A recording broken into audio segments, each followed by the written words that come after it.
প্রিয় শিক্ষার্থী বন্ধুরা, আজকে যারা ক্লাসে আমারগুলো উপভোগ করছেন তাদের জন্য thank you so much for watching my video.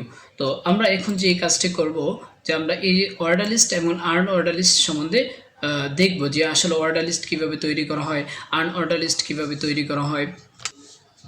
যারা বেসিক ওয়েব ডিজাইন শিখছেন তাদের জন্য এই পার্টটি খুবই গুরুত্বপূর্ণ বিষয়।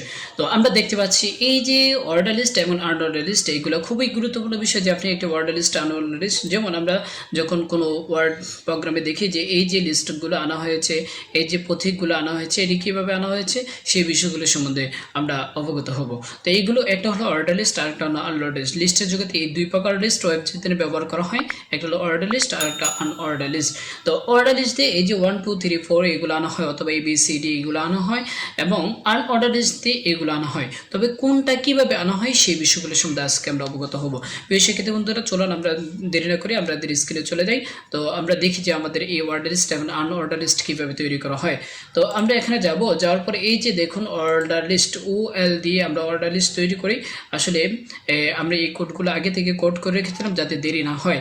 তো সেই জন্য আমরা দেখুন যে এখানে লেখা হচ্ছে Alauddin IT, this is my favorite YouTube channel, you can subscribe my channel, this is important video uploaded day by day, so it's so happy, I am very happy, that I am very proud that I will give you extraordinary teaching. Thank you so much. প্রিয় শিক্ষার্থী বন্ধুরা, আর বকবক করবো না, এখন দেখুন আমাদের যে কাজগুলো হচ্ছে। তো এখানের মধ্যে লিস্টের জগতে লিস্ট, যে এই লিস্ট কথাটা আপনি অবশ্যই ইউজ করতে হবে। ওল দিয়ে এখানে অর্ডার লিস্ট বোঝাচ্ছে, আর এখানে LI দিয়ে আর্ন অর্ডার লিস্ট বোঝাচ্ছে। ওয়েল দিয়ে অর্ডার লিস্ট আর LI দিয়ে লিস্ট বোঝাচ্ছে। তো এখন যখন এটা দেওয়া হলো, আমাদের সার্ভারে ফলাফল রেজাল্ট আসলো কি, এই যে রেজাল্টটা আসলো, আমরা এখানে সেভ দিয়ে এখানে রিলোড দিলে আমাদের রেজাল্টটা পাওয়া যাচ্ছে। তো প্রিয় শিক্ষার্থী বন্ধুরা, এখন আমরা যে বিষয়টি সম্বন্ধে জানবো, যে এখানে যদি আমরা এই ব্যবহার করতে চাই, এখানে ওইখানে যে 1 2 3 4 দেখাচ্ছে, 1 2 3 4 এর জায়গায় আমরা কি করবো, 1 2 3 4 এর জায়গায় এই বসাবো।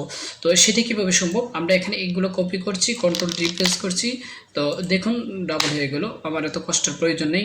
তো এখানে দেব আমরা টাইপ, তো আমরা টাইপ দেব, টাইপ বলে দেব যে কোন টাইপের আপনি চিহ্নগুলো দেখাতে যাচ্ছেন।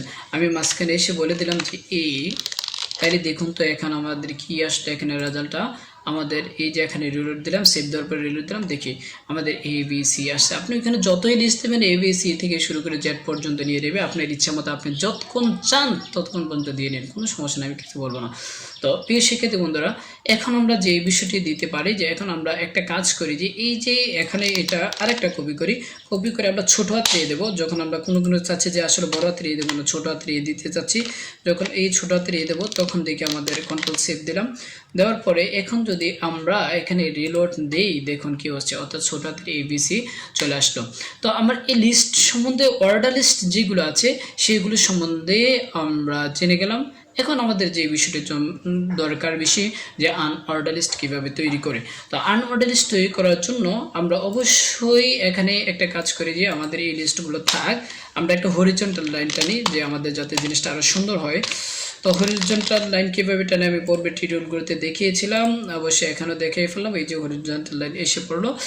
এখন আমরা যে কাজটা করব, এখানে যাওয়ার পরে এখানে লিখবো যে UL। তো UL দিলাম, UL। তো UL মানে কি, আনঅর্ডার লিস্ট।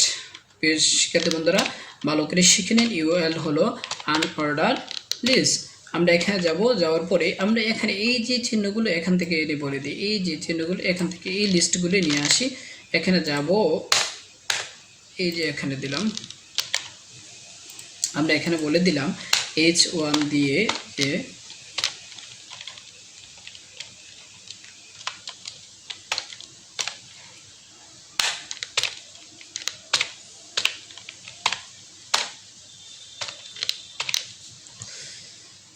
এখানে বলে দিলাম আনঅর্ডার লিস্ট। দেখুন আমাদের সার্ভারে আসার পরে কি দেখাচ্ছে, প্রিয় শিক্ষার্থী বন্ধুরা, এই যে আনঅর্ডার লিস্টগুলো দেখে নেন, এই যে আমাদের বুলেটিন চিহ্ন এসে গেছে। এখন কথা হলো যে আমরা একটু দেখি, এখান থেকে আমরা এই যে আনঅর্ডার লিস্ট ব্যবহার করা হয়েছে, এই চিহ্নগুলো আমরা একটু ব্যবহার করতে চাচ্ছি। এই যে চিহ্নগুলো ব্যবহার করতে চাইছি। যেমন আমরা যদি এখানে এইটা বলে দিই, দেখুন এই যে ডিস্কটা বলে দিই, তখন আমাদের কি আসছে, আমরা শুধু এখানে এই টাইপিংটা কপি করব, বাকি কোনো কিছু লাগবে না। হয়তো আমি লিখে দিতে পারতাম, আসলে দেরি করতে যাচ্ছি না, ডিজাইনটা খুব দ্রুতই আমরা শেষ করব। তো এখানে যাওয়ার পরে আমরা এই যে এখানে যাব কোডিং লেটারে, যাওয়ার পরে আমরা যদি এখানে যাই কন্ট্রোল ডি প্রেস করি, ডাবল হয়ে যাবে, এটা তো বুঝতেই পারছেন কারণ আমরা দেখেছি। তো এখন কথা হলো আমরা এখানে টাইপটা বলে দেব। তো টাইপটা বলার পরে এখানে আমরা যেটা করব, এখানে যাই, যদি আমরা এখানে রিলোড দিই, দেখুন আমাদের কি রেজাল্ট আসছে। এখানে দেখুন এই যে চিহ্নগুলো এটা আসছে, অর্থাৎ আপনারা যখন ওইটা ব্যবহার করবেন তাও এটা আসবে, এটা ব্যবহার করলে এটা আসবে। চলুন বন্ধুরা, এখানে এই যে সার্কেল কথাটা, এখানে এই সার্কেল কথাটা যখন আমি বলে দিই তখন আমাদের কি আসছে, লিস্ট, এই যে এটা। তখন দেখুন আমরা যখন এখানে যাব, বলে দেবো যে সার্কেল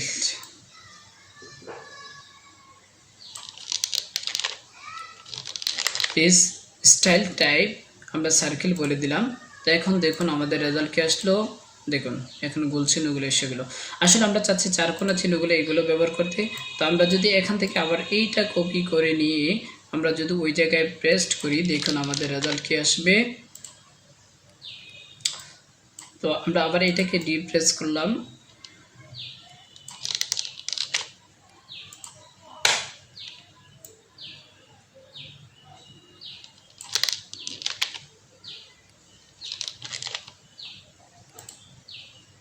আমরা যখন এখানে যাই ক্লিক করি, দেখুন আমাদের চার প্রতীকে এসে গেল।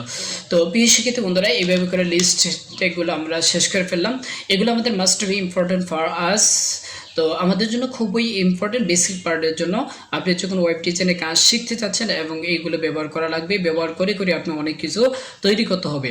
আপনাকে আরও আপডেট জগতের কোডগুলো জানতে হবে, যা জেনে জেনে আপনি সেই বিষয়গুলো সম্বন্ধে অ্যাপ্লাই করতে হবে। প্রিয় শিক্ষার্থী বন্ধুরা, আমি আর দেরি করবো না, এই ভিডিওটা এখানে শেষ করব। খুব দ্রুতই আপনি আরও একটি ডিজাইন সম্পর্কে, অর্থাৎ আমরা এই ফর্ম কীভাবে তৈরি করে, আমরা যখন কোনো এডুকেশনাল বোর্ড অথবা যে কোনো জায়গায় আবেদন করতে গেলে যেই ঘরগুলো আসে, এই ঘরগুলো কিভাবে তৈরি করব, যখন আমরা মানে একটু দেখাচ্ছি আমরা যে চেকবক্সগুলো, বিভিন্ন চেকবক্সগুলো কীভাবে ব্যবহার করব সেই বিষয়টা সম্বন্ধে যাচ্ছি।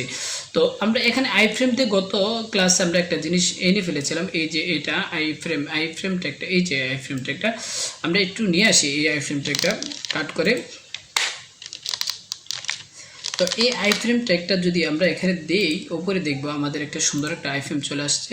তো একটু সময় নেবে এই যে ট্যাগটা। তো সময় নেওয়ার পরে আমরা দেখি যে এখানে এই যে বক্সগুলো কীভাবে তৈরি করলো, এই বক্সগুলো নিয়ে আমরা সামনে আলোচনা করব। যখন এই প্রিয় শিক্ষার্থী, এই যে বক্সগুলো কীভাবে তৈরি করা হয়েছে, আবার এই লেখাগুলো কীভাবে দেওয়া হয়েছে, এই বিষয়গুলো নিয়ে আমরা সামনে টিউটোরিয়ালগুলোতে আলোচনা করব। প্রিয় শিক্ষার্থী বন্ধুরা, আজ এই পর্যন্ত। Thank you for watching my video and see you the next video. I please waiting for next video and subscribe my channel and like my channel and share my channel. I'm so happy and proud of you. Thank you so much watching my video. So